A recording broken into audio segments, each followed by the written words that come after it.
Have you experienced mental stress and looking for an efficient and effective home remedies for it? In this episode, we are going to share about how essential oils can help you bring that mental peace back.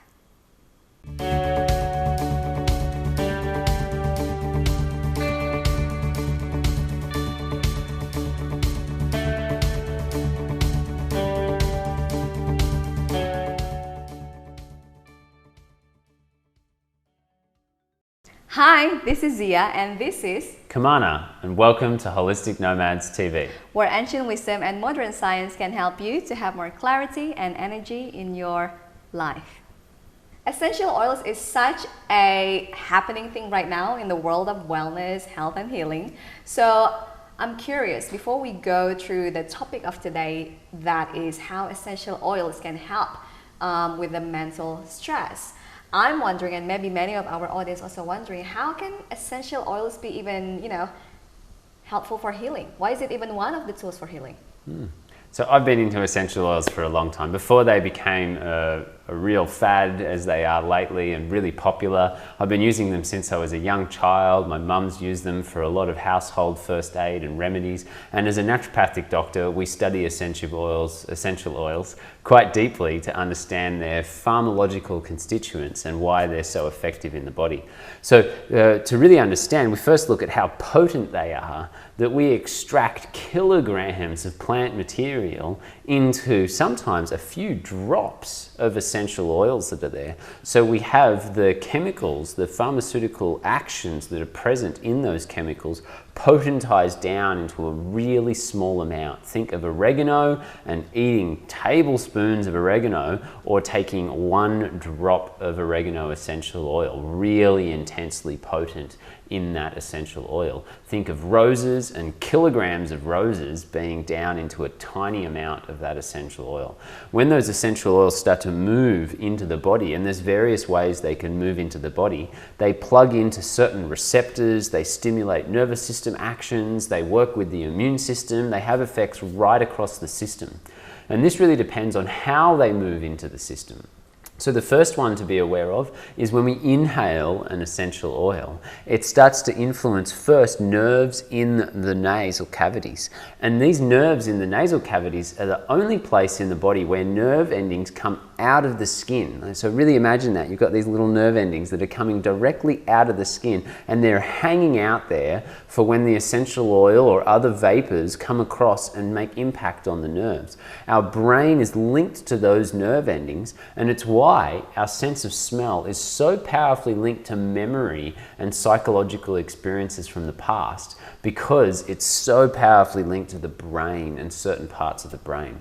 So when we smell an essential oil, those chemicals hit those nerve endings and they have a specific effect in the brain. It's why we can have an instant effect of calming, relief, relaxation from just the smell of a flower. Or we can have a disgusting smell and straight away it goes, ugh, something I'm opposed to. So first effect, directly on the nerves, really powerful, influencing the mind, the psychology, the emotional body. And then they continue to inhale in and they go into our lungs. And our lungs have a semi-permeable layer. What that means is things move through the lungs into the blood really easily. So the chemical constituents can move into the blood, and then they can move throughout the whole system and have different actions throughout the system. So then they move throughout the whole body, and they may move to the urinary system or to other systems, depending on what in Western herbology we call tropism. This is the specific area that a chemical molecule is attracted to. Some are attracted towards the lungs, some to the liver, some to the urinary system. And you'll see me talk about that a bit as we go through these essential oil classes here as well. So besides inhaling the essential oils and having their effect, they can also absorb directly through the skin. The topical application of essential oils allows them to penetrate through the skin, and essential oils are very penetrating, and from there they influence the blood as well. So we're inhaling them to influence the blood through the lungs, and they're moving directly through our skin to influence the blood. I should note here that we usually don't put pure essential oils on the skin. They're usually mixed into a carrier oil or a fluid water base or some form of coconut carrier oil, vegetable-based carrier oil that will allow it to be a softer, slower penetration and not the sharp, sometimes irritating properties of a pure essential oil on the skin. The third way that they're used is internally.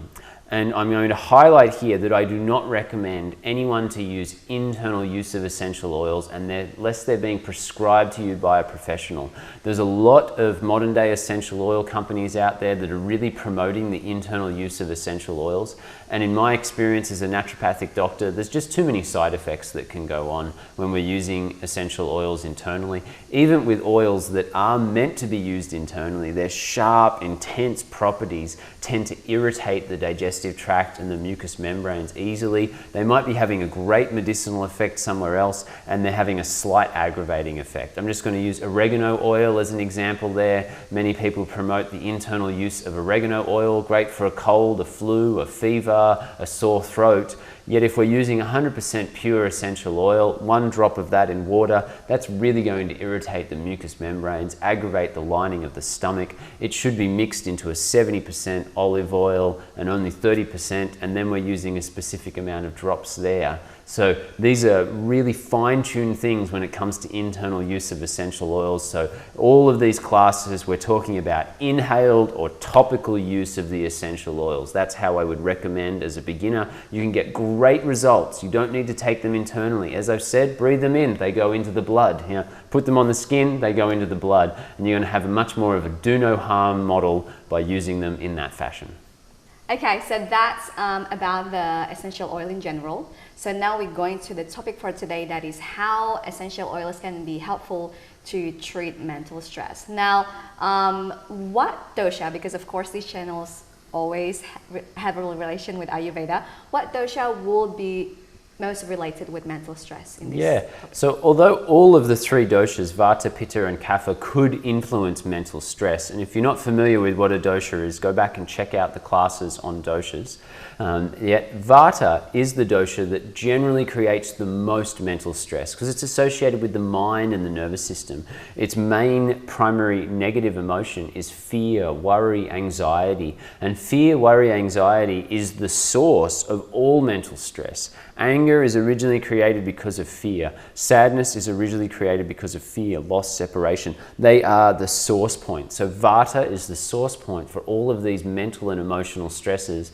Therefore, meaning that if we treat Vata as the stress point in the mind, we often don't end up with the anger and the other things. So here we'll be looking at essential oils to treat Vata, which also treats all other mental and emotional issues to a certain degree as well.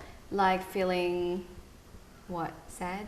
No, sad can be Vata? Sad can be Vata, yeah. Fear. Sad is generally associated with Kapha, yet if we look at what sadness happens from, it's usually happened because of a loss, a separation. I wanted to achieve something, but I didn't. When we're in a positive mind state for Vata, we see the enthusiasm, the deeper meaning behind something, and we don't get into that loss, that sadness that's going on there. We go, let's be flexible. Let's let go of that and embrace the new. There's something new out there that I can embrace when Vata is functioning well. When Vata is not functioning well, it moves into the, no, I want to protect, I want to hold on, I'm in this fear state, and it's ungrounded, and that nervous system instability can lead to many other emotions. Cool. So what will be the qualities that we need to pay attention with when we would like to balance Vata, specifically mental stress? When we want to balance Vata, the most specific quality is something that's calming and grounding. The nervous system tends to get overstimulated and up in the mind, and that's when it's much easier to get stressed. So calming, grounding qualities within the essential oils.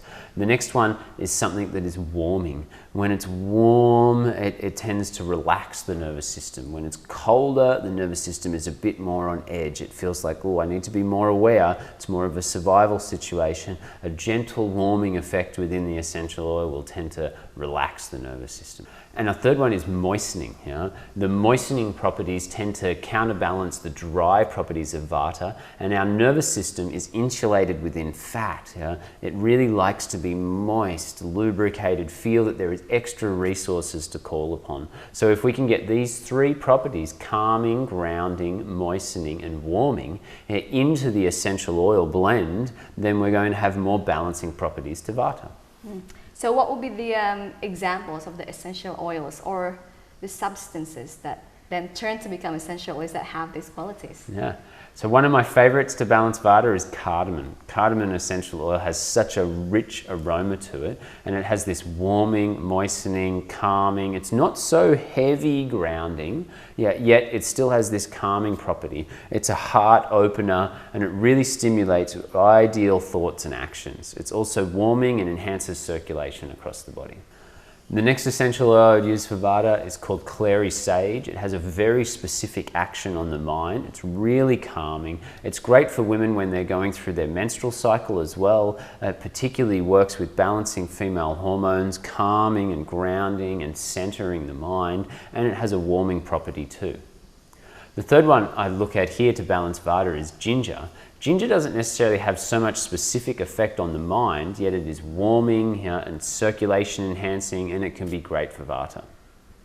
The fourth one I mentioned here is vetiver.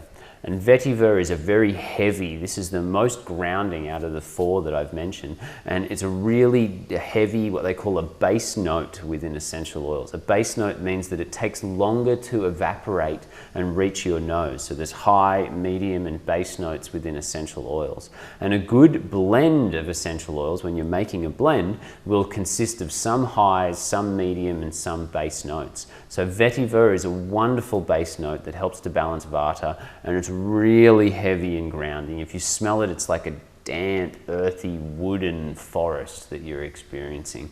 So it really has that grounding, calming, earthy natures. And in the way of blending essential oils, we would ideally have something that's really heavy and grounding, something that's in this medium, and something that's in this high uplifting. Yet we want to choose those based on a category. What are we really trying to treat? We're not just picking any high, medium, or base notes. So there's many ways that we could treat Vata. We could be making a circulation enhancing blend, and that would be an ideal option for Vata. We could be making something that's for constipation, and that could be an ideal direction. What are high, medium, and base notes for constipation? Or we could be focusing in this class, as we are, on mental stress, on the mind, on opening up the heart awareness, creating clarity, calmness, and ease within the nervous system. So we're about to talk about some essential oil blending that I've created that really focuses on this mind and nervous system properties. So when I was blending and creating this Vata balancing essential oil mix, I call it grounded enlightenment. So how can we be grounded down while we're also seeing the higher enlightened perspective of situation? How can we root to rise? Because Vata tends to rise up here and not be grounded at the same time. I started to look at what were all the different essential oils that had this warming, moistening, nourishing, grounding type properties that are really ideal to balance Vata. And then I looked at which ones were really going to blend well together, high, medium, and base notes that had favorable aromas. And I've made 3 different essential oil blends, one for Vata, one for Pitta, one for Kapha. The Vata one is the only one where I've used French perfumery blending because it's really designed for the mind and the nervous system. It's designed for the way that it smells. So when we experience the smell of it, we want to go, oh, that smells really delicious. That has a nice balanced aroma. So I use the ratios that would be used within French perfumery blending when mixing it together, and I picked 6 specific essential oils. And I really get into the Vedic systems of numerology, and 6 is one of the numbers that's associated with treating disease. Even the ratio of the drops that I put together of these 6 different essential oils have sacred mathematics that I've used within those ratios of the drops to put it together as well. So the 6 different essential oils that we've used, I'll tell you now. One of them is cardamom. Like I said, it's great for the heart, it's great for the mind, it brings clarity to the moment, and it has this warming, good for circulation as well. So it's hitting a couple of the Vata things that tend to go on. The next one is Clary sage. Amazing for the mind, really calming, great for relational things, and it also works with women's hormone balancing and can be great for cramping and some of the pain that's associated with the women's menstrual cycle. So again, we're working with multiple things at the same time here. I didn't use ginger, although ginger could be great for Vata. My priority was the mind and the nervous system, so I put that one aside. Yeah. I used some cinnamon here. Cinnamon has a sharpening quality to the mind. Its sweet yet spicy aroma makes us feel like, oh yeah, life is sweet with cinnamon. You know? It also enhances circulation to the lower belly specifically, and that's the region where Vata tends to build up. So it's bringing more circulation into the lower belly and the hips, and it also tends to balance a woman's menstrual cycle too. So we're working with multiple things that Vata may affect in the system. The next one is lavender. Now, lavender is not necessarily warming, but it has this calming, grounding, and moistening properties to it. So I haven't used a lot of it. It's counterbalanced by the warming properties of the other. Yet when it comes to the mind, lavender is really great for its calming, softening, and sort of easeful qualities that it puts into the mind. The next one is ylang-ylang. Ylang-ylang has a great property for the mind. It's sort of this like uplifting of like feeling, yeah, I'm at ease, I love life. It tends to open up the heart center, and it also has a wonderful moistening property on the skin. So it tends to balance the dryness properties that can associate with Vata as well. So if we're using it in a massage oil, then the ylang-ylang really helps to soothe the skin too. And the last one that I used in there is the vetiver. This is the deep base note of the formula. It's the most grounding, heavy type component of this blend, and it really helps to bring the whole blend down, slow its evaporation rate. And my feedback from people has been that it's a really calming, sort of nourishing and nurturing blend. So what will be the specific condition that you would recommend for people to use with this Vata essential oil blend? It's most designed for things like insomnia, where we're not sleeping well. Maybe we'd mix it with a carrier oil in around a 2 to 3% dilution of the essential oil, and the rest for the carrier oil, maybe sesame oil or almond oil. Rub that on the feet at night before we go to bed. Could be great for insomnia. Or also, if we were doing some form of healing practice, maybe we were a body worker or we run a yoga studio, then it could be used in an aroma diffuser and it's going throughout the whole space. And it doesn't matter if you're using the blend that I've created here, you could be using these different essential oils at home as well. Just think about, how do I balance Vata? What's the way? So it's like, oh, well, in a healing environment, oh, in a yoga studio where they're doing meditation, oh, when I need insomnia, calming down at night, when I'm having an anxiety experience during the day, maybe just a drop on the wrists. Again, not 100%, mix it with a carrier oil there to just have a drop on the wrists. If I'm only using a drop, then I'm going to be using a higher amount of the essential oil, maybe in a 5 to 10% of the essential oil to a carrier oil. And I might use a carrier oil like jojoba so that there's no interference with the smell. Jojoba has a neutral smell to it. And then it could also be used for a bath, a stress-busting bath, where we place like 5 drops of the pure essential oil into the bath. We're experiencing that through the aroma. Maybe we've made a massage oil, we've rubbed it all over our body before we've gotten in the bath. So there's so many ways that these essential oils could be used depending on what the condition is that's arising. So if you'd like to purchase Kimmana's Vata Balancing Essential Oil Blend, on the caption below there's a link to purchase it straight from our website. There's different size from 5 ml to 15 ml, and we ship it worldwide. Anything else you would like to add?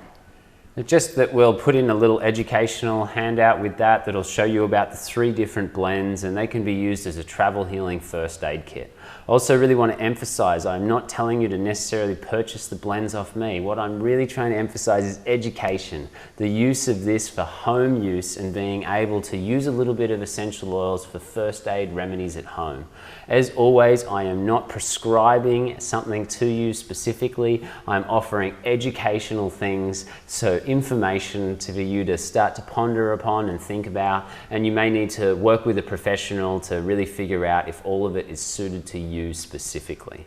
It's been great to share with you as always. I really think that first aid remedies and home healing is so important for everyone. I really look forward to sharing more with you in the future. In the upcoming videos, we'll talk about first aid remedies using essential oils for pitta. Now, theory without practice is wasteful, because hearing leads to forgetting, teaching leads to remembering, and applying leads to mastering. That's why we will encourage you to leave a comment below and share one learning insight from this video. Also, if you like this video, make sure to like and subscribe so you will be the first to hear about our future educational videos. And for more resources on health and healing, check out our website holisticnomads.com. There you will find articles, quizzes on Ayurveda, loads of free downloads, and of course, our future events and courses. Thank you so much for watching. We hope it's been beneficial for you. Hope to see you next week. Bye! How essential oils can help you bring that mental... Almost there!